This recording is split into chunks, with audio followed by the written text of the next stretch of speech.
So please watch my long video, because I just open my heart and I say everything, and it's good to watch to the end, and then you might be able to help me or something, because I just come out with the truth. But I'll just say the points about this. Used and abused. Well, you know when you're vulnerable like this and then people take advantage. I'm going about in an hysterical state because I'm really in a mess. I'm homeless and everything. I have no family, no stability, no money, nothing. And I just feel so unhappy and want to be dead all the time because I'm really scared to remain alive. And I'm in such a hysterical mess. I'm going about hysterically crying in a mess. And then that's when the people prey on you. They just lurch on you. And I found out that, and I've been told and everything, and I'm right. I was pre-warned, but I feel very let down, because when people come out along and say they care about you, they love you, and they really care about you, and they want to help you, foolishly I believe that. Because if somebody came along in the car tonight and said, "Hello, sweetheart, I'm so sorry for you, come in and I'll take you back to my place," and it was a woman, I'd hop in the car, and that's the honest truth, because I am a trusting person like that. I suppose I'm vulnerable, but I'm not stupid, but you know what I mean, where I'm coming from. So I feel really let down by this Paul, because he tells me. So when they go on holiday to Switzerland, they claim they've got no money, but they're going away on a luxury holiday to Switzerland for 2 months, and he takes her with him, and they go there. What happens then is somebody, because I was in a bad way, they call them, they got the phone number, and he says, "Oh, we don't want to be disturbed now, we're on holiday." And the man said, "Oh, that's a very cold attitude." Anyway, to ring this Daniel, the vicar, because he's meant to be looking after me. Now, he told me that Daniel was meant to take everything over. So he's the one, he's in the Welsh church in Chester, and that he was close friends with him.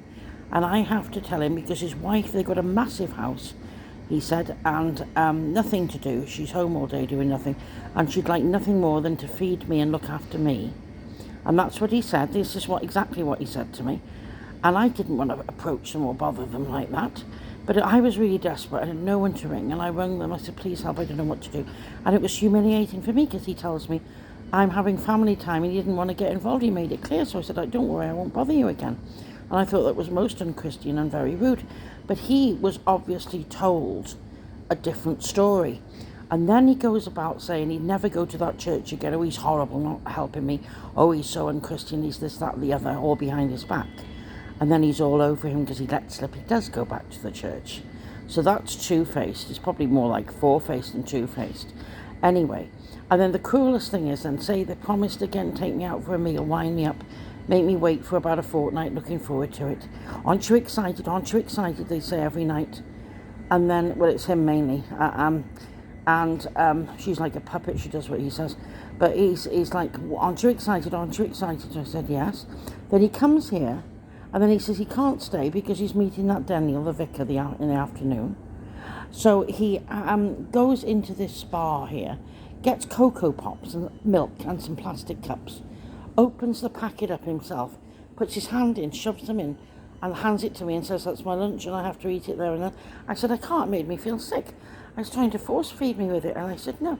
Then he takes me to the cash machine and wants me to put my card in. And I said, "Why?" "Because it says it charges you." He said, "No, I just want to see what money you've got in there." And I thought, well, that's nothing to do with him. So I did it, and it said, proved I only had 20 quid in there. Anyway, besides, and he kept the ticket for that. And I didn't understand why he would do that. That was weird. And then he insists on going in my bedroom, said he's got a surprise present for me that he'd been working on. And it's a really nice surprise. And the surprise was he brings blue tack out and starts putting random newspaper cuttings all over the wall. And then when the cleaner takes it down, she says to me, "Are you okay? Because I'm a bit concerned about what happened with why would you put pictures like that on your wall?" And I said, "Oh, no, it wasn't me, it was him." "Oh," she said, "oh my God, don't let him in your room anymore." She wasn't happy about that. She was worried about my safety. And then he let it slip, that he's a sex maniac and that he's a swinger, and they have sex orgies and they're having people there, and that's how he's getting money, because he doesn't work, basically. They're prostituting. in their home, and he said they're hoarders, and that's why they wouldn't have me there. So if I was sleeping rough in the council, say I came out of here and couldn't cope, they wouldn't have me in their house. So they say they love and care about me, even though they've got a house. They would let me sleep outside and would refuse to help me, because they claim they're hoarders. Or even if they're having wild orgies, they could find a little room to put me in or something, couldn't they? So if they love me and care about me, and I'm so important to them, like they say, why wouldn't they have me living in the house? You ask that question.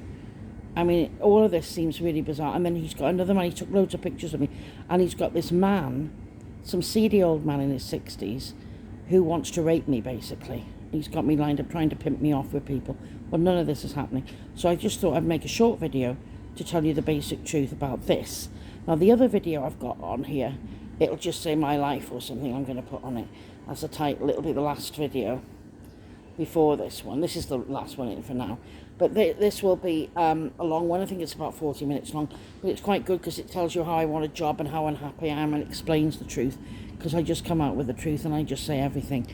So I just thought you'd like to listen, because maybe somebody out there who can help me. Or you can feel free to pass my video on to anyone you think can help.